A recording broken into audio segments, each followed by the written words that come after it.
Hi, everyone. Judge Andrew Napolitano here for Judging Freedom. Today is Friday, September 2nd, 2022. It's the beginning of the last weekend of the summer, Labor Day weekend.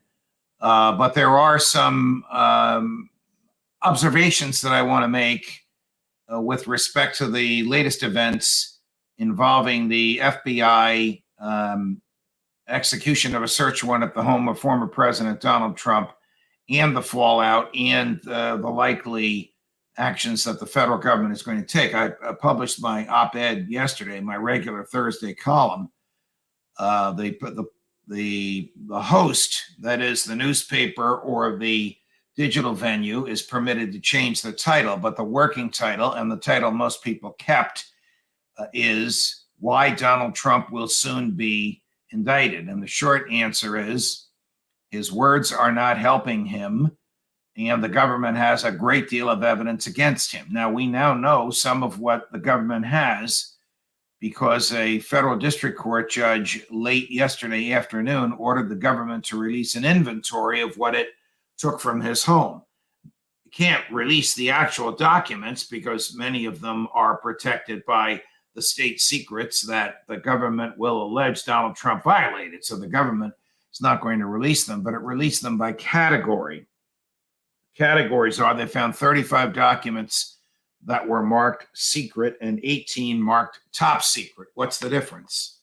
Secret means if the information in the document is revealed, it is more likely than not that it will result in serious harm to the national security of the United States.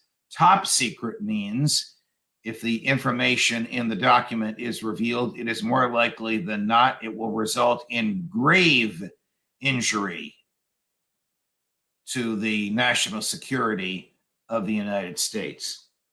So there were 35 secret documents, 48 top secret documents, 18 top secret documents, and 48 classified folders which were empty. Now, those folders could have held confidential, which just means the government doesn't want to have to deal with it with the public. Secret, which I just explained, or top secret. Any one of those three categories could have been in those folders. The cover of the folders were shown in the photographic array that the FBI made in Donald Trump's home. I mistakenly thought that that's the way he kept the documents. I've corrected myself. I'll correct myself again.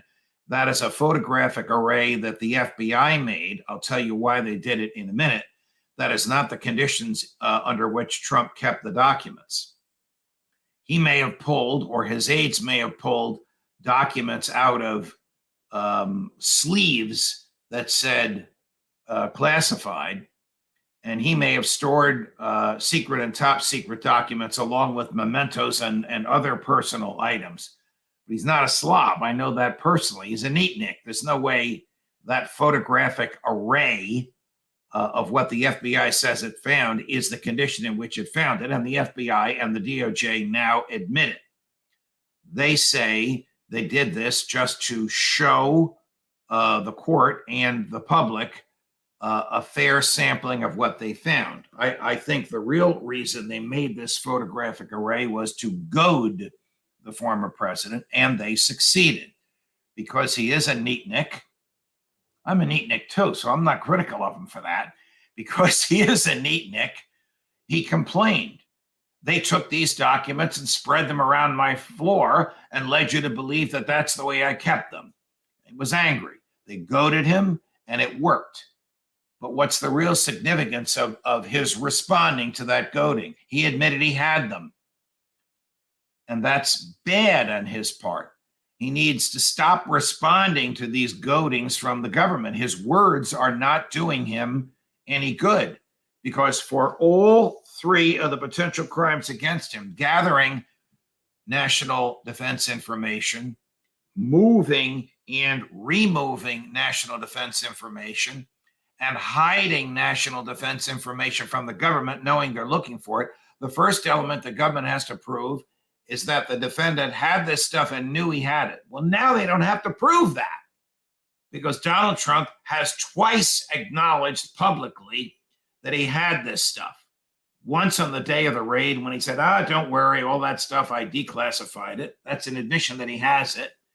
And the other on the day that the photograph came out, where he complained that the photograph made him look like a slob. He's not a slob. His home is not sloppy. He's very neat. But by making that statement, he admitted that he had this stuff. Very bad. It is the mortal sin of criminal prosecutions for a defendant to admit something or to deny something before he's been accused, which can also, as I've just explained, result in an admission.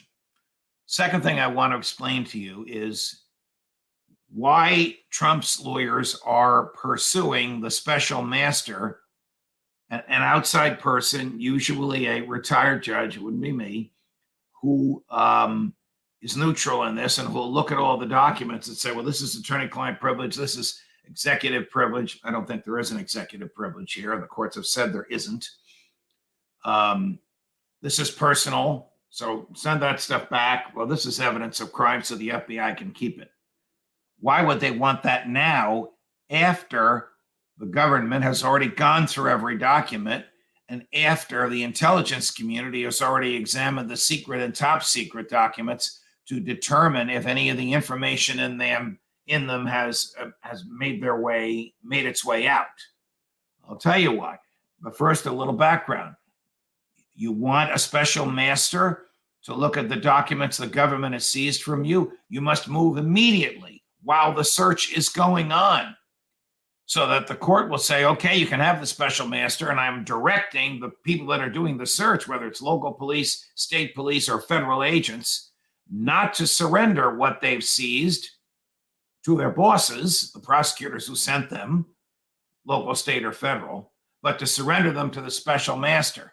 To argue this 4 weeks after the search took place is too little too late. So why are Trump's people doing it? Well, they want to delay and interfere with the federal prosecution in a perfectly lawful way.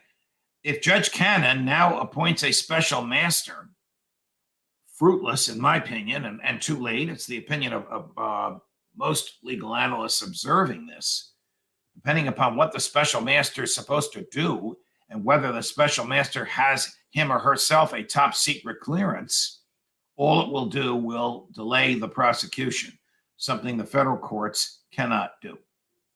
So that's where we stand on that. Yesterday in court, Trump's people used a phrase that's got some currency today, but the legal community is laughing at it. Trump's lawyer, one of his lawyers, Evan Corcoran, whom I do not know, Jim Trusty I know, Evan Corcoran said, this is the moral equivalent of an overdue library book. It is not. It is documents that other people are in jail for possessing and not returning.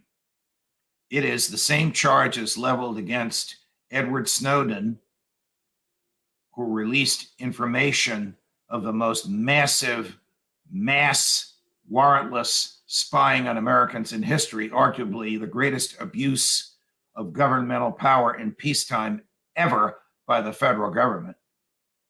And Julian Assange, who released information of war crimes committed by the Bush administration. Both are charged with these very same crimes that the DOJ, in my opinion, is planning to charge President Trump with. Assange has a defense. The Pentagon Papers case says you're in the media, you get a stolen document, and the document is of material interest to the public, you can publish it. That's exactly what he did. There were documents and tapes. The war in Afghanistan and the war in Iraq, war crimes by the Bush administration. Edward Snowden has the Constitution as a defense and the Fourth Amendment. Everything the government did, and it admitted it, violated the Fourth Amendment. There were warrantless searches on everybody in America.